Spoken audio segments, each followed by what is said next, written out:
Yo, what's up, my dudes? It's Sai here, and today I'm going to be recapping all of the E3 Pokemon Sword and Shield news. There isn't really a video for me to cover, so I'm going to just display images of basically whatever was shown over on this side. There we go, this side of the screen. So yeah, if you guys are hyped for me to go over this information, go ahead and hit that like button down below. It would be really appreciated. Subscribe for more Sword and Shield coverage and more Pokemon coverage. And yeah, follow me on Twitter for latest updates. So, because I said before there's no video, specifically, I mean, there's a video, there's the Nintendo Direct thing, but there's no, like, direct video of, like, oh, all the new Pokemon being shown. I'm just gonna show you guys that this is images, so, yeah, they'll just be slides showing up from here and there, and I'll use Cerebi as my guideline. So, there's a bit of information that was released. The first thing that was released in the whole of Sword and Shield was that the Pokeball Plus can be used to store Pokemon in Sword and Shield. I think a lot of people made sense of that, which means my Pokeball Plus that's in my backpack right now, I can still use, and I can store maybe a Scorbunny in that Pokeball Plus, so it's cool. Another thing about it is that you can actually use that Pokeball Plus, and if you have a new one, it will put Mew into the game. So yeah, I have a whole separate like topic about Mew in the game and legendaries and other Pokemon in the game. That'll be later in the video. But just know that, hey, if you have a new Pokeball Plus that you haven't used with Let's Go, and you register that new Pokeball Plus with Sword and Shield, that's a free Mew in the game. So that's hype. I feel like that's the way we're gonna get Mew from now on. It's like, oh, if you buy a new Pokeball Plus, you can, if you link it up with your game, boom, that's a free Mew. So I'll take it. That's not bad. The next piece of information was that there is a new gym leader that was released. Her name is Nessa. She's basically, this game's Misty. She's a water type user, and her ace is a Dreadnought. So I think that's kind of cool. It's like, hey, a Dynamax Dreadnought. Like, we just recently saw a Dreadnought. It's a pretty decent mon so far. So, yeah, hoping Dreadnought will be decent as a mon. I think it's gonna be an unevolving mon if Nessa's gonna have it. I don't know. I don't know where did they say what level the Dreadnought was at? Ah, the frickin' text covers it. No, in the image, no. All right, well, I feel like it's gonna be at like, maybe I can find some images if it's, or something, I don't know. I don't know what the level of the Dreadnaught's at, but we'll figure out eventually. But, yeah, Dreadnought, she's got Dynamax Dreadnought, so that's probably her ace, which would make sense, because it's like, hey, if Eldegoss was Milo's ace, and it's like, oh, she would have a Dreadnought, so it makes sense. And that probably makes sense too, because it's like, oh, they wanted to show off a new gym leader they wanted to release in the demo, but I don't think they wanted to release Milo because Milo is who we already knew. So it's like, oh, it's a new experience, new gym leader. So I'll take that. There was a brand new move that released for Grookey a little bit ago. The official name of the move is called Branch Poke. I don't know what that is specifically, so I'm gonna look up on Cerebi and see if what the move is called. Well, in Japanese it's called Stick Bash. It doesn't say how much damage it does. It just, hey, Grookey's got a new move. So that's kind of like with Rowlet with having Leafage. So, I mean, I guess that makes sense. All that and more. Let me see. Anything? There's new locations in the wild area. Lake Malak, Rolling Hills, Lake Axwell. Nothing too significant. There hasn't been anything around that. Then there's stuff about, I'm literally just reading out Cerebi, so I apologize if I'm, like, going down a list, because that's what I'm doing. There is a brand new, like, Wi-Fi setting stuff. I don't think it's worth mentioning right now, just because, there's not much to it at the moment, so we'll just go from there.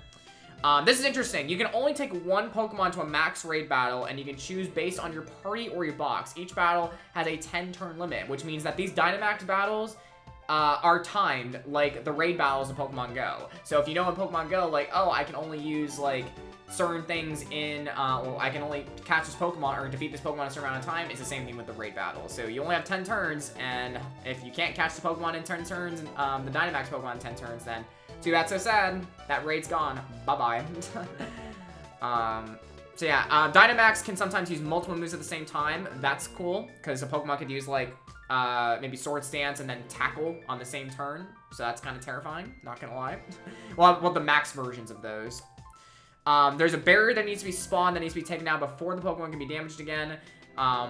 So that's cool. So basically, it's like the Pokemon has a shield, so you have to weaken him down. That's how you weaken it. Well, before you actually can, like, damage him, you have to weaken his barrier down, and then once the barrier's down, then boom, you can go at it. It's kind of like in Legend of Zelda where you have to, like, stun the enemy before you can attack him. So same concept.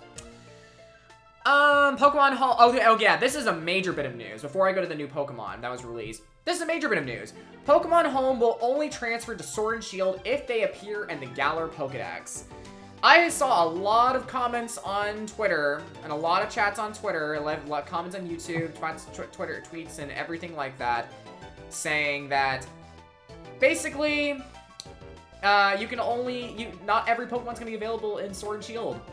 It really sucks. I'm not gonna lie. This is basically kind of like Let's Go all over again, and I'm I don't know. I mean, with Let's Go specifically, it was like, hey, Kanto Pokemon, it makes sense, but like, for a new Pokemon game to not have every single Pokemon in the game, I don't know. I just find that a bit frustrating. There's a tweet that I tweeted out. I was like, if Nintendo, like, ever since X and Y, Pokemon's been able to update their own games via internet. So it's like, and especially with the Nintendo Switch as well, it's like you've been able to update games with Nintendo Switch. So maybe there will be a possibility, like, Game Freak will, like, do ongoing maintenance for Sword and Shield to add all of the other Pokemon in the game that aren't originally from the Galar Dex. So that's my prediction right there of what's going to happen with that. I just think it's completely stupid that not every Pokemon is going to be in Sword and Shield. And I know, and I understand it's for balancing purposes. They don't want to have every single Pokemon in the game because it's like, oh, balancing.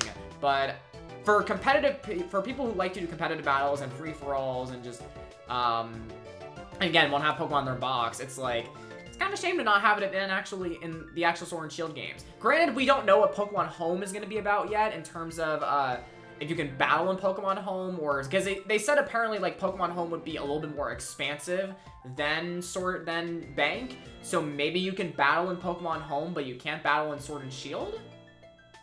I don't know. It's a possibility, but I've got no idea. So we'll see what happens.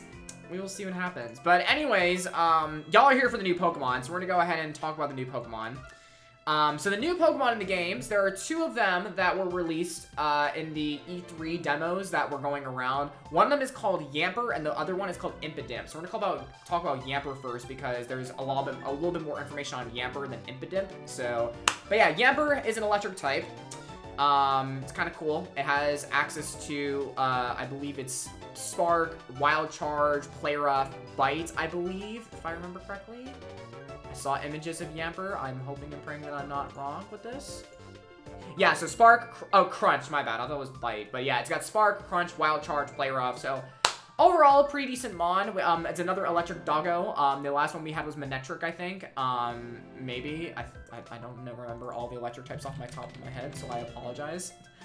But yeah, I like Yamper a lot. I think it has a decent design to it. And I definitely am very curious to see what its evolution is going to be. I feel like it could turn into a fairy type when it evolves. So I'd be down for that. Hey, electric fairy. We haven't, like, the last electric fairy type we got was, I think, Tapu Koko. And then we've also gotten Dedenne, so it's like, hey, more electric fairies. I'll take that. And plus, they need to put more fairy types in the deck, so it's like, hey, I could totally see electric fairy with a mix. But on the other hand, though, the next Pokemon I'm about to talk about is already a fairy type, so I don't know if they're going to have two fairies being announced, but we'll see. So the next Pokemon, we don't have that much information for, just because it was by another person that was battling the Pokemon. So this Pokemon is Impidimp. And Impidimp is Dark Fairy. I like this typing, because the last time that this is a completely new type combination. So, if you guys do not know what Dark Fairy is, I'm gonna pull up, there's a Pokemon in Solar Light Lunar Dark called Trollger, who is Dark Fairy. But a Dark Fairy type, is only weak to Poison, Steel, and other Fairy types, and has a Psychic immunity, and a Dragon immunity. And that's what makes it really good, because of the fact that, hey, this mon is immune to two of the most powerful offensive types in the game. Two of the most powerful offensive types. Psychic and Dragon are really hard-hitting offensive types. And if you're immune to both of those, like, that's pretty dang impressive from me. So, I'll take that. And yeah, I don't know. I just really like Impidimp. I like its design. And we haven't had, like, a demonic imp Pokemon, anything like that, since for a very long time. And it's because a lot of dark types usually have, like, that kind of, like, scary aspect to it, but he's kind of like a scary prankster in a way, so it's like, oh, Impidimp's kind of like a little demon Pokemon, and I kind of like that. It's like, it's something new that we haven't seen yet, because there's a lot of angelic Pokemon, but we haven't seen the other side of it. It's like, oh, demonic Pokemon, that's kind of cool, just from design purposes. So, yeah, Impidimp, I actually really like him. I might use an Impidimp on the team, because I want to use a Score Bunny, and hopefully Score Bunny doesn't turn into a Fairy type, or else that's going to screw up my team strategy up, but Overall, though, I like Impidimp. Dark Fairy, not too shabby of a typing. And, again, we don't know any of its moves. We just know it's there. So, yeah, that's pretty much all the information on Sword and Shield that was from the E3 stuff. I'm not going to do another recap thingy until the next probably Sword and Shield update thingy. And then maybe I'll probably update y'all on Yamper and Impidimp in the next, what is it? Oh my god, what is it? The next recap video I do. So look forward to that. It'd be really appreciated. But yeah, if you guys enjoyed this recap video, make sure to hit that like button down below. Commenting and subscribing would be greatly appreciated. Comment down below what new Pokemon you like more. Do you like the Yamper more, or do you like Impidimp more? I'm a big fan. I really like Impidimp, though. I think it's just like the uniqueness of Impidimp is like, oh, it's cool. I like that. And yeah, make sure to follow my Twitter for the latest updates of when I go live or when I upload, because yeah, that'll be pretty cool. And plus, I post some funny tweets sometimes. So yeah, thank y'all for watching. I'll see y'all next time. Peace out, friends. Bye-bye.